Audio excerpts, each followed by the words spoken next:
So 59 hours, 58 minutes and 21 seconds. So less than 2 minutes to spare for that.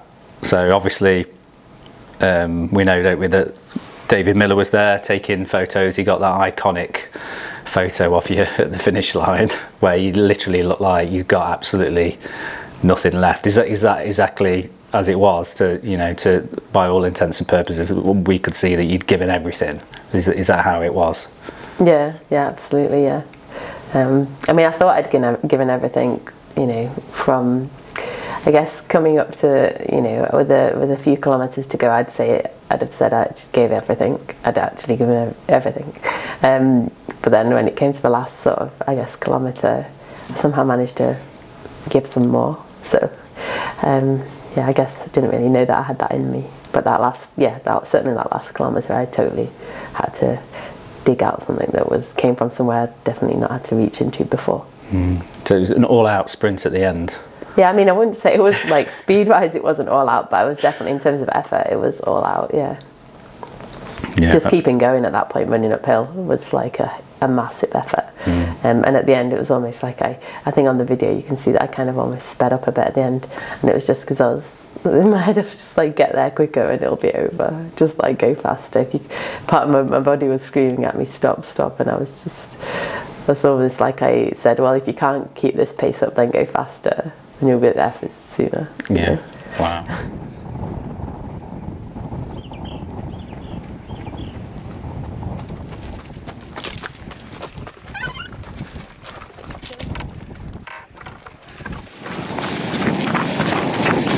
Right, so tell me about this hill then.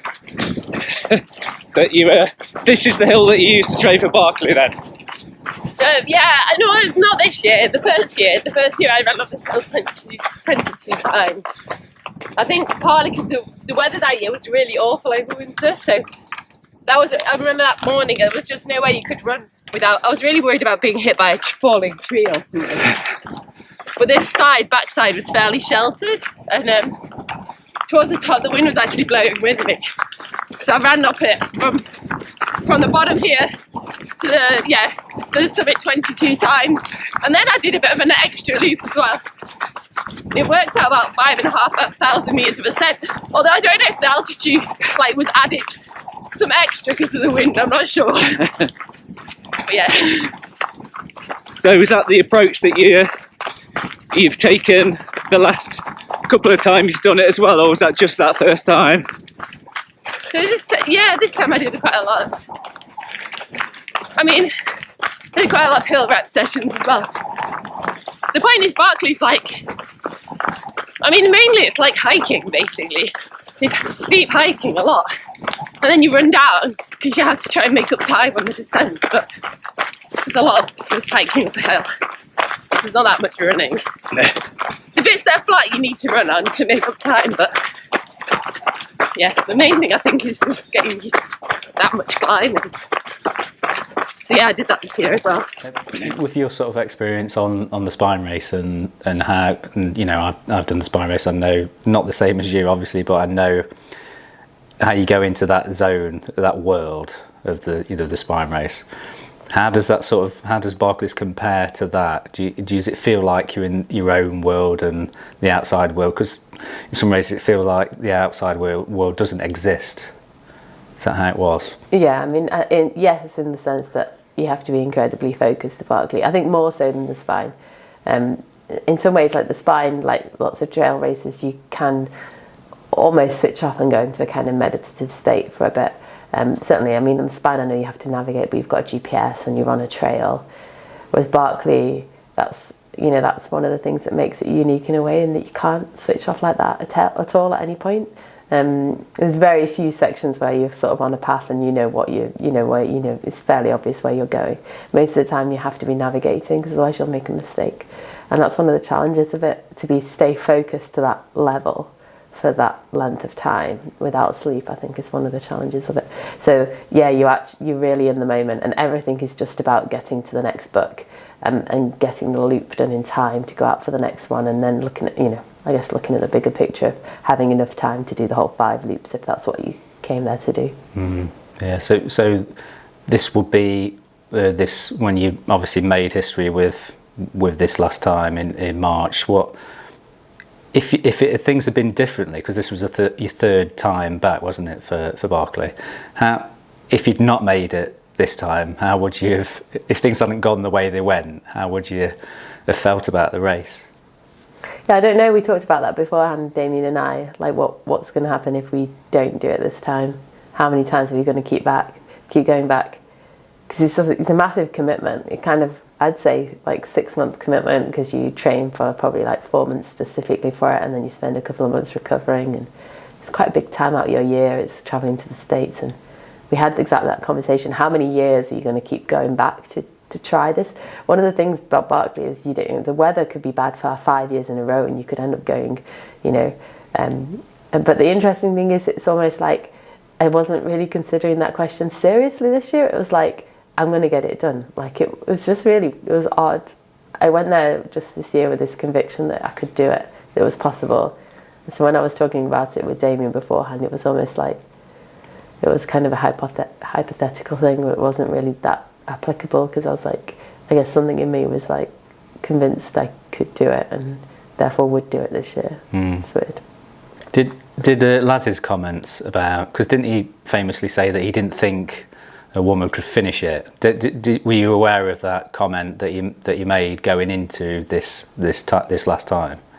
I mean, I think I've been aware of that's been something that he said in the past. I mean, I don't know Laz really well, but from my meetings with him, and I guess just looking at the races and the challenges he's sort of set up and masterminded, I have a lot of respect for him. I don't think he doesn't want, I think he was delighted that I finished. I genuinely think he was really pleased.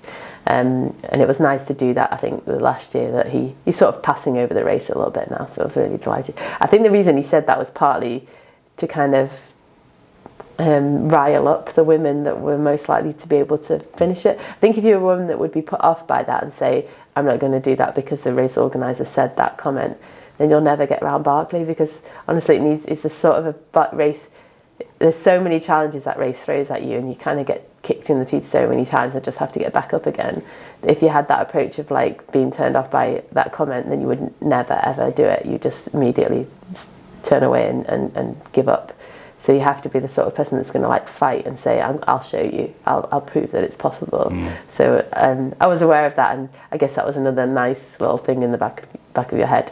But the number one aim was just, for me, it was more like it was something I needed to prove to myself. Imagine the same way that any man going there wants to prove it to himself, that he can do it. But it was a nice extra thing, certainly afterwards, when to be able to have proved the women doubt us wrong. Absolutely, and you well and truly did it and proved that.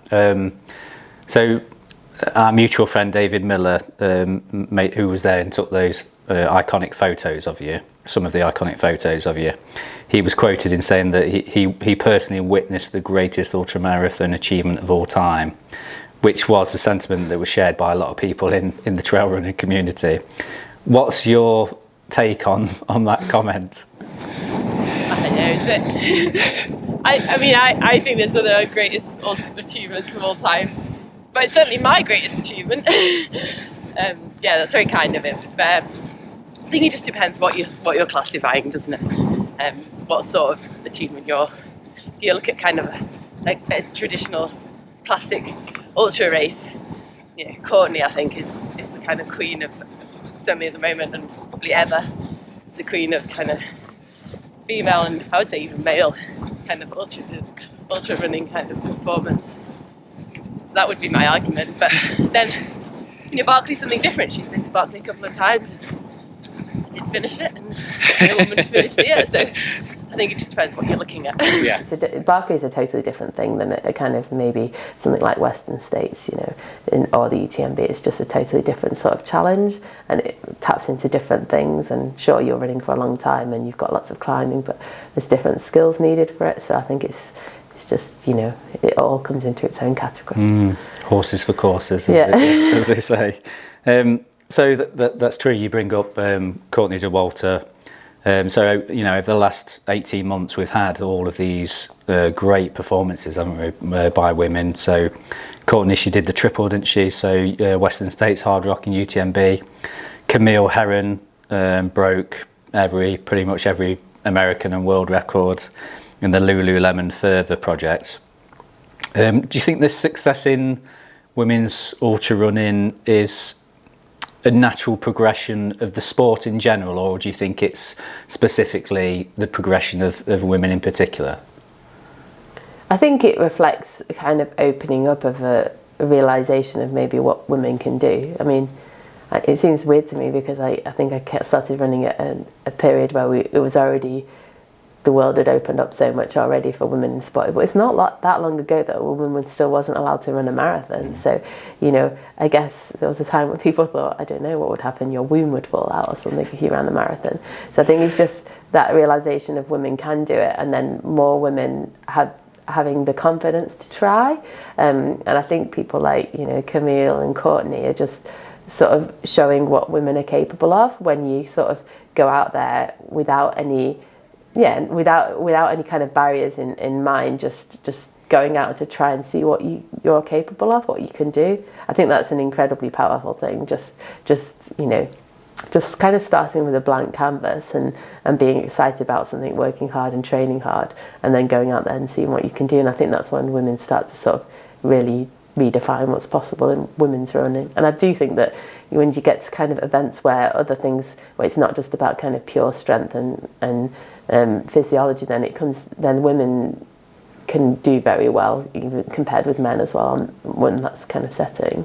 Because there's lots of other things that come into play besides pure kind of strength in terms of running. Yeah, absolutely. So do you think it's kind of like, they talk about the Roger Bannister sort of scenario of once he broke the 4-minute mile, that people realised it was possible, and lots of people started doing it then quite quickly afterwards. Do you think that this is going to be like a sort of a benchmark that's been, a ceiling that's been broken by you, and do you think more women are going to be able to achieve this? Yeah, I've definitely seen that happen, and I think that happens across the board and in running. I remember when I set the Bob Graham record back in 2016, and I think at the time there maybe had not been that many fast attempts at it, and I broke the women's record by, I don't know, it was like over 2 hours. But I remember at that time people were kind of shocked, and really what it did was sort of, I think, open up a flurry of attempts, even from male attempts, because the male record, Billy Brand's record, I think had been thought for many years to be sort of almost impossible, untouchable. But then when a woman's record was set that was sort of not that far off, I don't remember I feel like I was the 5th or 6th fastest time at the time, but now nowhere near that, because so many men's attempts have come in and fast times have come in since. And I just think it sort of opens up everybody's perception of what's possible. And obviously Beth Pascal broke my record a few years later with an incredible time. So I just think it just redefines it's just what in people's minds what's possible. That barrier changes, and then and so much of ultra running is about what you believe and what's in your head, and the mental aspect, that when you've kind of changed that benchmark, then it changes what people suddenly become capable of as well. So I think the same will happen with Barkley, and other female kind of other events where maybe women were not that confident to take part because they thought it maybe wasn't possible. I think that will change, and now we'll see a greater participation and kind of more people finishing events like that. Obviously, what you've achieved has sort of earned you a lot of attention from the media. We're here sat down now as proof of that. How have you coped with that extra sort of spotlight on you as far as the media is concerned? Because before this, you were well known in the ultra running world, but the kind of scrutiny that you've come under now from major media outlets, sort of wanting to know your story, how have you coped with that?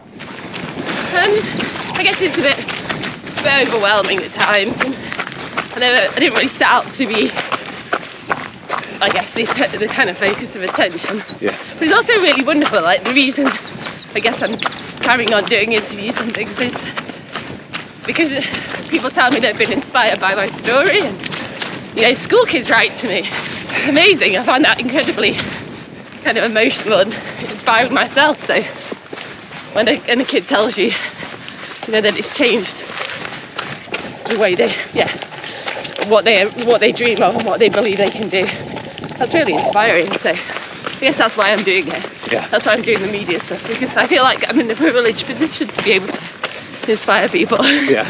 And I just had some responsibility there to do my best. What's the superhero quote? With great power comes great responsibility. Yeah. And that's what it is. Yeah. How have you coped with that? I mean, it is a bit overwhelming. I think I had a taste of it after the spine in 2019, you know, the whole kind of fact that I was still breastfeeding my daughter at the time. So I had a taste of it then, but this has been much bigger, probably because Barkley's quite big in the US. And so I would say that at times it's been a bit overwhelming and certainly hard to fit in alongside. It's not like I have anybody to arrange the media stuff. I'm dealing with all the interviews, requests and things myself, and that's on top of working full time and having small children and trying to recover from Barkley. But at the same time, you know, I feel like I'm in a really lucky position to be able to inspire people. I've had a lot of messages from people just, you know, saying that I've inspired them, and letters from school children and things like that. And I find that personally really like emotional and inspiring for me as well. And I feel like it comes with a certain responsibility being in this position where I'm lucky enough to be able to inspire people. So I feel like I should give something back. So I think that's what kind of makes me want to do, or happy to do, the interviews I get asked to kind of take part in. But it's a balance, because you don't want to do too many and become sort of bitter at the intrusion into your personal life and into your time. So you just have to keep the right balance for it, I think. Mm-hmm. Yeah, I think from my own personal experience of watching what you achieved, and my 2 teenage daughters that paid little or no attention to ultra running, especially my ultra running. It was a bit of an afterthought in the family, but they'd heard about Barkley and what you'd done there. Obviously, it was in the news. People were talking about it in school. They were talking about it in lessons at school. So they came home and sort of started asking me questions, and I told them all of your backstory and what had happened and everything, and they seemed really inspired by that. And they're never inspired by anything that I do in ultra running, but that's great that I can see that spark in their eyes, and think that there's a possibility that they've been inspired to want to do something amazing like you've done. Do you feel like, are you conscious of this? The chance that you possibly inspiring another generation of girls to go out and do and think that it is possible to do this? Yeah, absolutely, and that, you know, that's really wonderful. I feel very lucky that I've been able to do that, and I really hope that that's the case, that I inspire girls and just people across the board, really. And it doesn't even have to. Not even just young people, you know, some messages from older people that have suddenly got out there of running shoes that they'd given up on and gone back out there. But I do hope that I can inspire the next generation to really just kind of believe in their dreams and kind of approach it with things with a can-do attitude, and not be afraid of failure as well. I mean, I went to Barkley 3 times. It took 3 attempts. The first 2 times, effectively, I failed because I was going there to try and finish. But I just learned from that, kept working at it, and didn't give up on the dream. So I think just in life, it's just being able to kind of cope with that failure, learning from the mistakes, and working hard, and then believing that something's possible. I think that's I guess the message that I'd like to give to the next generation. Yeah, because it's a tricky one, isn't it, with failure, because we have such tend to have negative connotations with failure, don't we? But in ultra running, it's almost like a rite of passage, isn't it? Sometimes with some races in particular. Do you feel particularly drawn to those kind of races? Obviously, you held the record for the spine race for 4 or 5 years, didn't you? And a notoriously difficult race to win. Are you drawn to those kind of challenges then, where there's a very, very likely chance of failure to begin with, and then to come back from it? Yeah, I think I would just find it exciting when you test yourself against something that where you don't know whether it's possible. I just find it I just find it more exciting and kind of gives you this thrill of anticipation and kind of just going into the unknown. I think until you really kind of put yourself in a situation, unless you challenge yourself like that, then that's when you get the biggest reward, is when you put yourself out there and really are willing to kind of test your boundaries. And it's also, and I always struggle to say this without sounding corny, but it's kind of when you get to know yourself better, like, and like, just as an example, you know, you go out to Barkley, say, and you kind of really test yourself to those limits and you leave it all out there and you manage to achieve your dream. You go back into the rest of life and so you have this new confidence that you can carry with you. But it might even be something as simple as, like, I now have a very good example of this.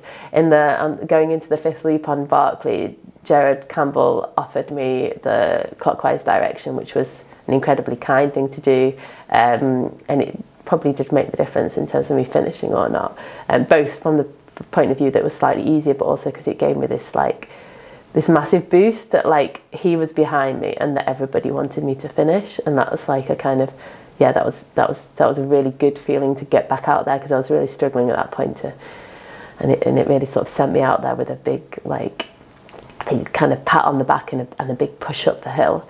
And I think that decision, the fact that he was able to do that in that situation when he was hurting, he was tired, he hadn't slept either, and he was going, you know, and he was going back out to try and do this final 5th loop, and he didn't take the easier direction. Do you know what I mean? And I feel like that's an example of how when you're an ultra runner, you'll be faced with these decisions, and it might be as simple as there's a point on the course where you could cut a corner and nobody would ever know, but do you do the right thing and go the right way? So, as for example, on previous Barkleys, there's been situations where there was a possibility to, you know, maybe not go through a particular object that was.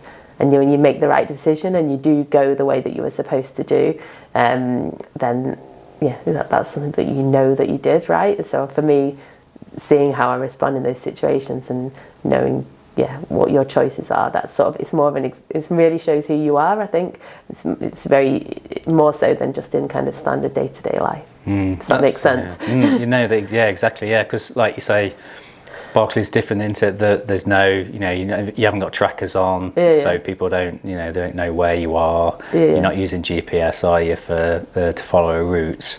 If you've been to the race a few times, you may know the area, and you might know that you could cut a corner. Yeah, and I would say that's not the case now, but in previous years. So, like, for example, what I'm referring to is just, it's just a little thing.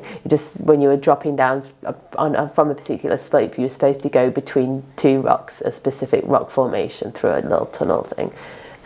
It's just one year we dropped a bit to the side of that and we were a bit below it before we realised, and I climbed back up and went through it. So, like, for me that was important to do that, but nobody would have known if I hadn't done it. Do you know what I mean? But the fact that I knew that I'd done it was more important to me to finish Barkley knowing that I'd done it all right.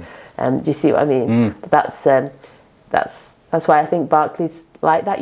People aren't doing Barkley for the prize at the end. People sometimes ask me, so what did you get at the end of Barkley? I'm like, well, nothing. I mean, I got the fact that I finished. That was like, you couldn't top that with anything, absolutely anything, to me. So I think that's kind of what it means. And you wouldn't have that, how could you ever have that feeling if you'd not done it the right way? Yeah, absolutely, yeah. This ultras have a way of getting into your soul, don't they? When you're in a situation and you're tested. And yeah, you're right, actually. I've not really thought of that sort of scenario of no one, big races I've done, like on the spine race and stuff. If you cut a corner, everybody knows about it because your tracker goes off the course. And you know that you're sort of held responsible for that. Whereas the only person holding you responsible for going off track in Barkley is you. So it really does test your personality and your motivation for wanting to be there. So you can see why. I can see the attraction of it. I still struggle with the attraction of it at the minute for myself, but now the more I hear about it, the more it does interest me. Going back to the race, is there anything that you would have done differently now in hindsight that you can sort of look back a few months later and see how it all panned out? Would you have done anything differently? I think the main thing would be I don't think that the feeding went that well. Like, I don't think I nailed the nutrition for whatever reason, whether that's because I was pushing myself a bit hard in the early loops just to stay, because I went there with a game plan this year, and that was to stick with either the lead group or the second lead group for the first few laps, to try and get as much in the bank as possible, to give myself as long as possible for the last 2 loops. Because I had one advantage I had going in this year was that I was pretty confident I'd be able to get around on my own, like in the later loops. The 5th loop, I wasn't worried that much about that navigationally, just because I spent quite a lot of time already in the last 2 years on the course on my own, and I felt like I would be able to do that. So I was less worried about kind of learning to navigate my way around in the early loops. I was quite happy to like be with a group that knew where they were going and just follow them, because you can't take that approach for the whole race. If you went there as a first time, and the problem is you wouldn't know then when to go on the 5th loop. But I already had that in the bank, and I really went there thinking I'm going to try and make as most use as I can of a fast group at the front.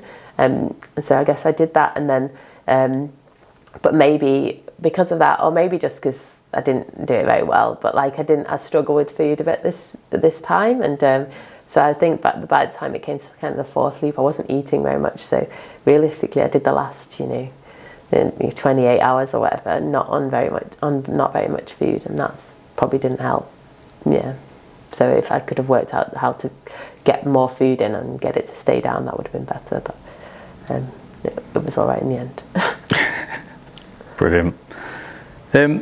Just going back to the Spine race, how do you feel now about your course record being broken by Jack Scott? Did you sort of look at it and think, it's just a natural progression of that race? Do you miss holding that record, or are you just so used to records? We see it all the time, don't we? Records changing hands for things. Yeah, I mean, I think somebody once said to me when I broke their record, records are there to be broken, and it's really good to see the next kind of generation of record breakers doing that. And I was delighted to see Jack's run. I think anybody that watched Jack's run, maybe it's the way that people thought at the time when I broke the record, but it was just this kind of the joy of seeing somebody do something so well. Like, I think it's not like he broke it. I think if he'd broken it by half an hour, then I might have felt more disappointment, but it wasn't like it was. Yeah. He did it very convincingly and just had an amazing race. I mean, I'd say the conditions were pretty good this year in terms of it was pretty solid ground. And Conrad ran, obviously, and he said, his conditions were pretty good.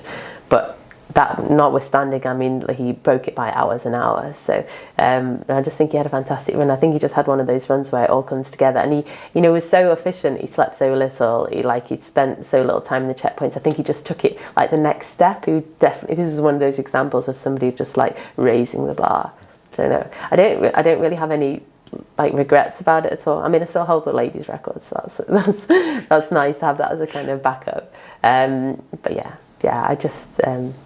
I don't have in many ways I don't really sort of have a problem when records get broken. When Beth broke my Bob Graham record, I was a bit like, do I try and get it back or not? And I was just like, I don't know, I had a fantastic day at the time. I gave it everything. It was, I don't really have any regrets about it. Records, as I say, are there to be broken, and it's good to see people doing that and kind of moving things on to the next level. Yeah, absolutely. Just a sort of changing subject slightly. The Green Runners. Now, obviously, you're one of the founding members. What was your sort of motivation for wanting to start that organisation? So I guess my background motivation is just that I think, like all of us, especially runners, I think we have a kind of quite close relationship with the outdoor world. I really love being in nature, in the mountains. It's kind of where I feel happy and peaceful. And I think with that comes a desire and a responsibility to protect it. And then on top of that, somehow seem to have managed to acquire a bit of a platform to speak about things, and as an athlete. And then I feel that I should use that platform in some way that's important to me and important to the world. So I guess what I think I can do as a runner is to speak out about the climate emergency, about what we can do in our own lives and also collectively in terms of calling to action, bigger action, and starting within our sport, because that's where I had the most influence. So that's why the Green Runners, I guess I was one of the co-founders, and the aim is just really to inform runners and inspire them and empower them to make greener decisions in their running, and also to call for greener decisions collectively in our sport. So, whether that be calling out high carbon sponsors or directing race directors and participants to use better methods of travel to races. So that's kind of how I view the Green Runners and what I can do there. It still feels a bit weird for me because I very much feel like I'm just a normal person, but people are clearly inspired and want to listen to what I say. And so rather than use that as to kind of showcase any brand or, product, I preferred to be able to use that platform for something I was passionate about, to kind of talk about that. So I don't represent anybody in terms of brand sponsorship or anything like that. I just represent the Green Runners. And the idea behind the kind of movement is to inform and inspire and empower runners to make greener decisions in the face of the climate crisis.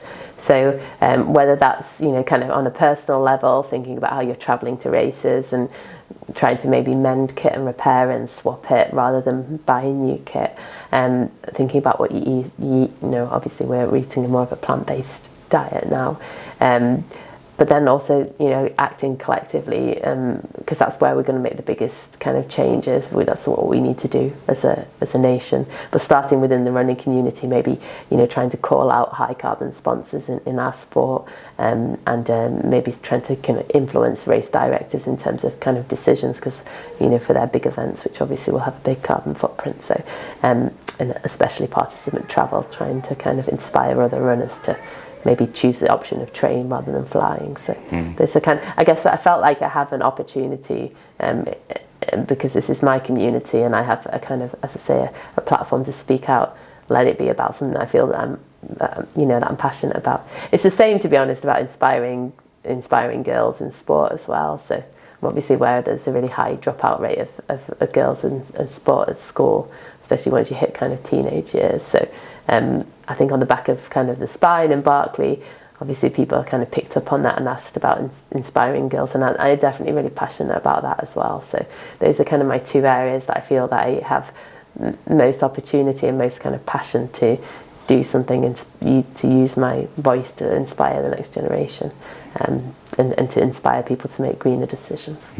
What have been the big wins that the Green Runners have had so far? You've had some good success in altering the mindset of some big races. What have been your highlights of how things have changed for the better?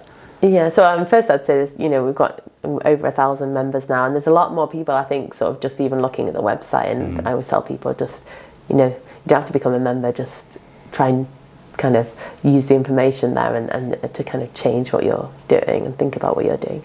But I think in terms of kind of movements, big things that people might be aware of, for example, when the UTMB announced Dacia as a headline sponsor for their race, and the fact is that UTMB have actually dropped Dacia as a headline sponsor, although they're still involved, so it's not like the battle is won.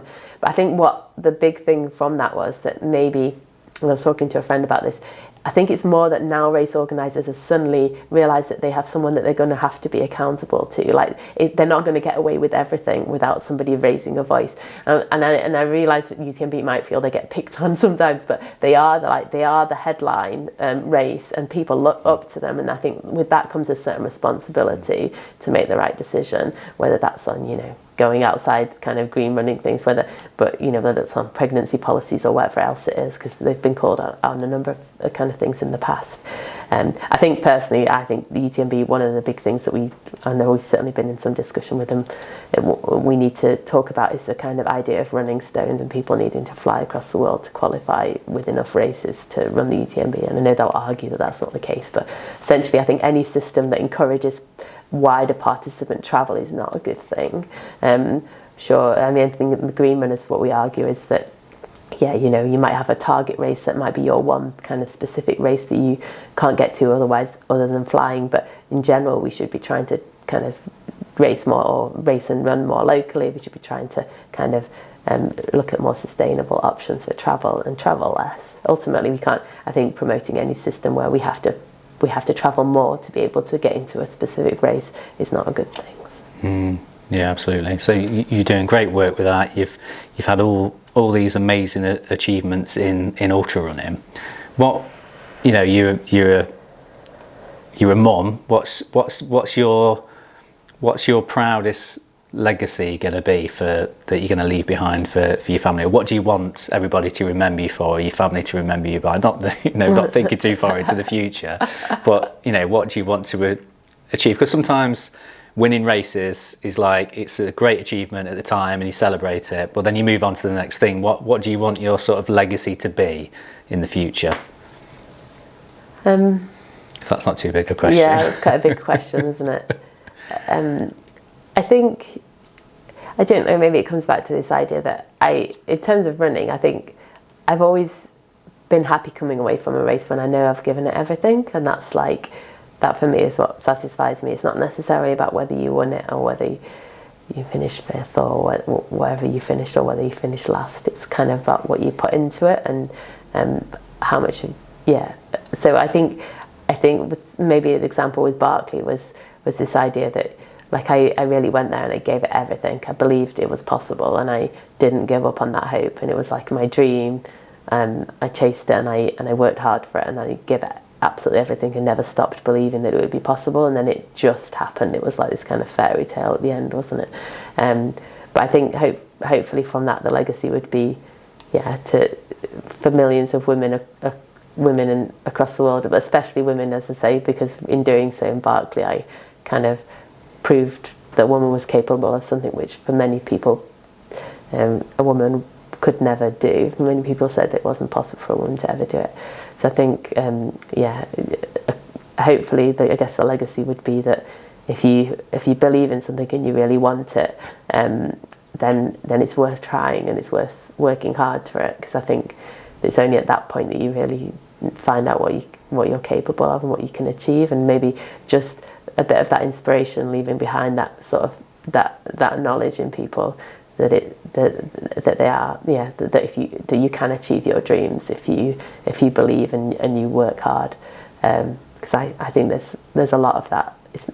So I hopefully that would be, I guess, the legacy leaving behind, and with that, I guess I'm really proud that we've kind of set up the Green Runners and got that movement going, because, as I say, I think it's more that the Green Runners have now become a voice for the community. It's a kind of, and it's very much an interactive thing. It's totally volunteer-led. Everybody's sort of giving up their own time, but it's that sort of interaction with the community, and like it's feeding. It's going to be big. Like, this is going to be a movement that's only going to grow, and I really hope that we can influence the way that our sport moves forward, and then move that beyond sport into kind of the wider life. Awesome. Thank you very much. That's it. Cool. We're done.